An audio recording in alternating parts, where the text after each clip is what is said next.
ஆனா திரும்பவும் இந்திரனுக்கு கொலைப்பழி வந்துருது. அதனால பிரம்மஹத்தி தோஷம் பிடிச்சிருது. அவனுக்கு என்ன பண்றதுன்னே தெரியல. இப்படி பிரச்சனை மேல பிரச்சனையா வந்துகிட்டே இருக்கேன்னு சொல்லிட்டு ரொம்ப வருத்தப்பட்டு ஒரு தாமரை தன்ல போய் ஒளிஞ்சுக்கிறான்.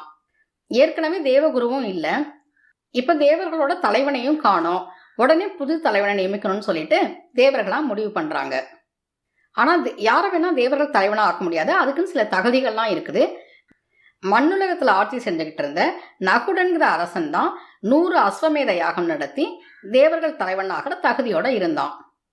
அதனால நகுடனை தேவர்கள் தலைவனா ஆக்கிடுறாங்க. மண்ணுலகத்துல இருக்கிற ஒருத்தனுக்கு தேவர்கள் தலைவனாகிற பதவி கிடைச்சதுன்னா அவன் அதை எப்படி உபயோகப்படுத்திக்கணும்? திடீர்னு தேவர்களுக்கு தலைவனாகிற பதவி கிடைச்சவன கூடவே ஆசையும் வந்துருது நகுடனுக்கு. இந்திரன் பதவியில நான் இருக்கிறதுனால இந்திராணி எனக்கு தான் சொந்தம்னு சொல்லிட்டு இந்திராணியை வம்புக்கு இழுக்கிறான்.